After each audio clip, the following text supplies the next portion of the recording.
من الشيطان الرجيم بسم الله الرحمن الرحيم يوم تبدل الأرض غير الأرض والسماوات وبرزوا لله الواحد القهار يوم تبدل الأرض غير الأرض والسماوات அன்றைய நாளில் இப்பொழுது இருக்கின்ற இந்த பூமி வானம் அல்லாத வேறொரு பூமியை அல்லாஹ் மாற்றுவான். வபரசூலில்லாஹில் வாஹிதில் கஹார், அந்த நாளில் அடக்கி ஆளுகின்ற ஏக இறைவனாகிய அல்லாஹ்விற்கு முன்னிலையில் அவர்கள் எல்லாம் எழுப்பப்படுவார்கள் என்று 14வது அத்தியாயத்துடைய 48வது இந்த வசனத்திலே இவ்வுலகத்திலே வாழுகின்ற காலங்களில் தன்னுடைய வாழ்க்கையை முடித்துவிட்டு மீண்டும் ஒரு வாழ்க்கை இருக்கின்றது. அது எப்படிப்பட்டது என்பதனை பல்வேறு இடங்களிலே குர்ஆனிலே அல்லாஹ் குறிப்பிடுகின்றான். அந்த நாளுடைய கடுமையான நிலைகள், அந்த நாளில் மனிதர்கள் விசாரிக்கப்படுவது, குற்றவாளிகளுக்கு உண்டான தண்டனை, நல்லதை செய்த நன்மக்களுக்கு உண்டான சொர்க்கம், இவைகளையெல்லாம் குர்ஆனிலே பல்வேறு இடங்களிலே சொல்கின்றான். இந்த வசனத்திலே ஒரு அதிசயமான ஒரு செய்தி என்னவென்றால், அன்றைய நாளில் மறுமை நாளில் இந்த பூமி இந்த வானம் இப்பொழுது இருக்கின்ற எல்லாம் அழிக்கப்பட்டுவிடும் என்று அல்லாஹ் குறிப்பிடுகின்றான். இப்ப மீண்டும் இன்னொரு பூமியை அல்லாஹ் படைக்குகின்றான் என்று அல்லாஹ் இதை குறிப்பிடுகின்றான்.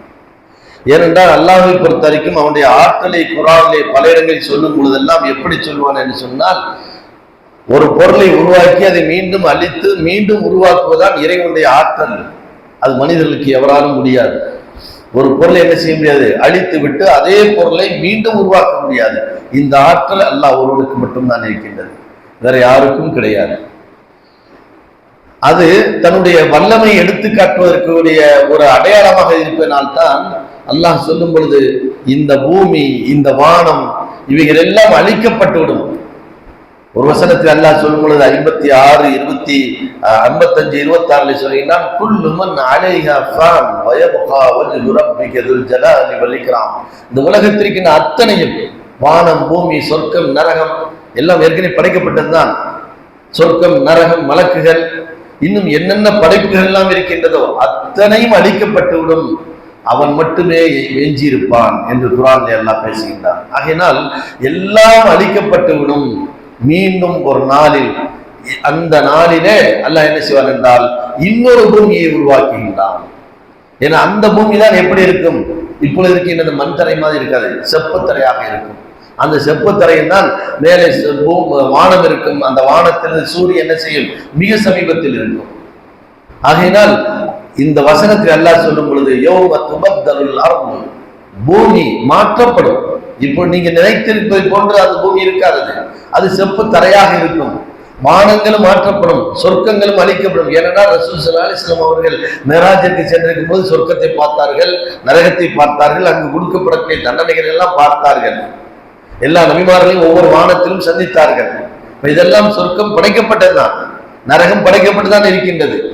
அதே போன்று போர்க்களங்களிலே இறக்கக்கூடிய ஷஹீதுகளுக்குண்டான நன்மைகளை சொல்லும் பொழுது அவர்கள் சொர்க்கத்திலே ஒரு சிட்டு பறவை போன்று, ஒரு கிளியை போன்று என்ன செய்தார்கள், சொர்க்கத்தில் சுற்றி வந்து கொண்டிருப்பார்கள் என்றெல்லாம் ஹதீஸிலே நாம் பார்க்கின்றோம். அப்ப சொர்க்கம் இருக்கின்றது, அது படைக்கப்பட்டிருக்கின்றது. படைக்கப்பட்ட சொர்க்கத்தையும் நரகத்தையும் மீண்டும் அல்லாஹ் என்ன செய்வான், அழிப்பான்.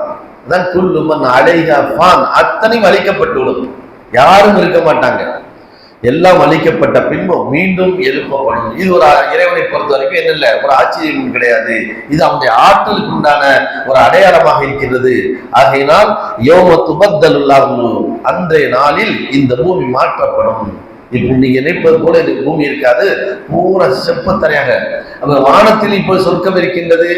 ஆனால் அடுத்த உலகம், அடுத்த மறுமையிலே சொர்க்கம், நரகம் எல்லாம் இந்த பூமியில தான் இருக்கும், வானத்தில எல்லாம் இருக்காது.